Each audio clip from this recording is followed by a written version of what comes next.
বহুদিন আগে এক বামুন আর বামনী তাদের ৭ ছেলেকে নিয়ে এক দেশে বাস করত। তারা দুই স্বামী স্ত্রীতে মিলে একে একে ছেলেদের বিয়ে দিল, কিন্তু তাদের ৭ ছেলের কারোরই কোনো ছেলেপুলে হয় না। এ নিয়ে তারা খুব চিন্তায় থাকে এবং কান্নাকাটি করতে থাকে মা ষষ্ঠীর কাছে, কিন্তু কিছুতেই কিছু সুফল হয় না। তারপর একদিন হঠাৎ এক বুড়ি এলো তাদের বাড়িতে। বুড়িটা এসে বাড়ির গিন্নিকে জানতে চাইলো তাদের মন খারাপ এত কেন।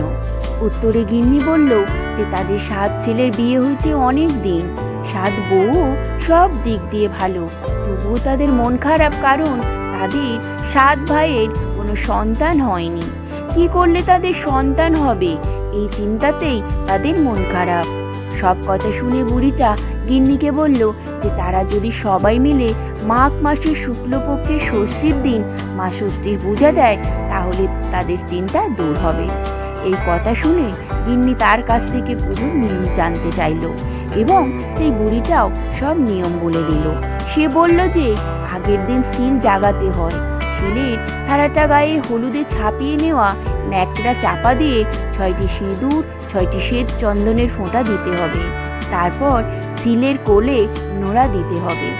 এরপর জোড়া কুল, জোড়া কলা, জোড়া কড়াইশুঁটি, জোড়া শিম এগুলো দিতে হবে। তারপরের দিন ষষ্ঠী পূজার সঙ্গে সঙ্গে ওই শিলের গায়ের তেল হলুদ দই দিয়ে পূজা করতে হবে। পূজার দিন গরম মুখ করা যাবে না, অর্থাৎ গরম কোনো খাবার খাওয়া যাবে না। এই কথাগুলি বলে বৃদ্ধা ভিখারিটা চলে গেল। তারপর মাঘ মাসের নিয়ম মতো ঘট পেতে শিল জাগিয়ে ষষ্ঠীর পূজা দিলেন এবং গিন্নিও তার ৭ বউ মা ষষ্ঠীর কাছে তাদের নিজ নিজ বর প্রার্থনা করল। এরপর দেখতে দেখতে প্রত্যেক বউ এরপরই মা ষষ্ঠীর দয়াতে এক এক করে ৭টি করে ছেলে হলো। ছেলেগুলো বড় হলো, বিয়েও হলো, বাড়ির কর্তা গিন্নি বুড়ো হলো। তখন ষষ্ঠীর পূজার যাবতীয় নিয়ম কানুন ছেলে বৌদির উপর বর্তালো। তারা প্রতি বছর মা ষষ্ঠীর পূজা করে। হঠাৎ এক বছর বউরা আগের দিন থেকে সব জোগাড় করে দিনের দিন পূজার জোগাড় করছে। এমন সময় গিন্নি ঘুম থেকে উঠে বলল সে সেদিন গরম জলে স্নান করবে এবং গরম ভাত ঝোল খাবে। এই কথা শুনে বউরা তো অবাক হয়ে গেল, কিন্তু শেষ পর্যন্ত তারা এক প্রকার বাধ্য হয়েই শাশুড়ির জন্য গরম ভাত রেঁধে দিল, গরম জল করে দিল স্নান করার জন্য। কিন্তু বউরা সবাই নিষ্ঠাভাবে পূজা দিল এবং পূজার পর প্রসাদ খেল। তারপর সেদিন রাতে সবাই ঘুমিয়ে পড়ল। হঠাৎ শেষ রাতে স্বপ্ন দেখে ঘুম ভেঙে গেল গিন্নির। ঘুম থেকে উঠে সে দেখল তার আশেপাশে যারা যেমন তারা সব ছেলে বউ নাতিরা নাতনিরা এমনকি বিড়াল কুকুর সবই মরে পড়ে আছে। তাই দেখে গিন্নি তো হাউ মাউ করে কাঁদতে লাগলো আর মাথার চুল ছিঁড়তে লাগলো। শব্দ পেয়ে গ্রাম থেকে অনেকেই ছুটে এলো তাদের বাড়ি। সকলেই এসে গিন্নিকে ছি ছি করে চলে গেল। গিন্নি কাঁদতে কাঁদতে প্রায় পাগলের মতো অবস্থা হয়ে গেল।